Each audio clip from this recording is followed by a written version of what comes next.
Ada beberapa maksiat yang balasannya akan disegerakan di dunia oleh Allah Subhanahu wa Ta'ala. Berikut 3 dosa besar yang langsung dapat balas di dunia.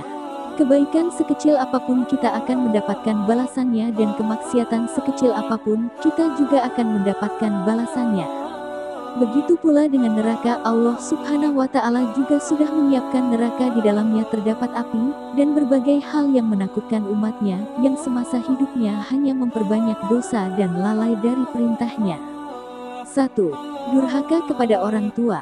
Sudah tak bisa dipungkiri lagi bahwasanya Allah Subhanahu wa Ta'ala memberikan hak atas kedua orang tua kita untuk dihormati, karena kita semua tahu kemurkaan Allah juga bergantung pada murkanya orang tua. Rasulullah Shallallahu Alaihi Wasallam pernah bersabda, ada 2 pintu amalan yang disegerakan balasannya di dunia, yaitu kezuliman dan durhaka kepada orang tua. Hadis riwayat Al-Hakim. Balasan atas dosa kita kepada kedua orang tua akan semakin disegerakan, manakala orang tua yang kita zolimi mengadu kepada Allah Subhanahu wa Ta'ala, dan kita semua juga tahu doa yang mustajab tersebut akan menembus langit dan akan diamini oleh semua malaikat, sehingga Allah pun mengabulkannya. Rasulullah Shallallahu Alaihi Wasallam bersabda, 3 doa yang tidak tertolak, yakni doa orang tua, doa orang yang berpuasa, dan doa orang yang terzolimi. Hadis riwayat Baihaqi. 2. Berzina.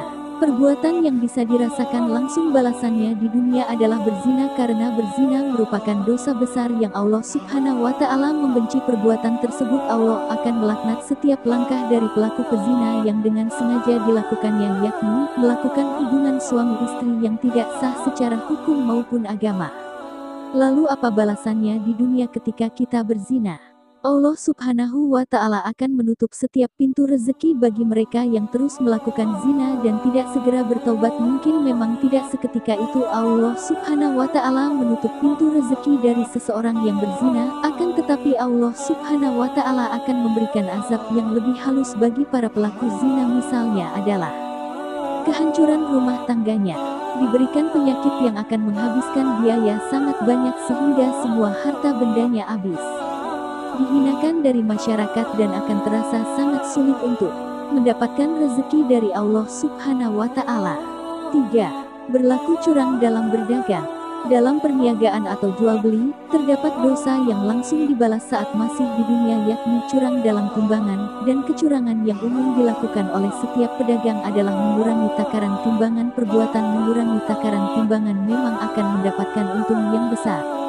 Akan tetapi tanpa kita sadari, perbuatan tersebut akan mendapatkan balasan secara langsung oleh Allah Subhanahu wa Ta'ala di dunia. Balasan yang diterima oleh para pelaku pedagang curang adalah kesulitan mendapatkan bahan atau barang dagangan, musim paceklik yang berkepanjangan, ketidakbahagiaan hidup dalam keluarganya, rezeki yang semakin hari semakin sulit didapat, semakin berkurangnya pembeli, mendapatkan berbagai masalah dalam kehidupannya, akan dizolimi sesama pedagang, barang dagangan yang tidak laku-laku, dan masih banyak yang lain lagi. Rasulullah Shallallahu Alaihi Wasallam pernah bersabda, barang siapa menjadikan akhir zaman sebagai tujuan hidupnya, maka Allah akan jadikan kekayaan dalam hatinya, Allah himpun kekuatannya, dan dunia akan menghampirinya meski ia tidak menginginkannya. Dan sebaliknya, barang siapa menjadikan dunia sebagai cita-citanya, Allah jadikan kefakiran ada di depan matanya, Allah cerai-beraikan urusannya, dan dunia tidak akan menghampirinya, kecuali apa yang sudah Allah takdirkan untuknya. Hadis riwayat Tirmidzi.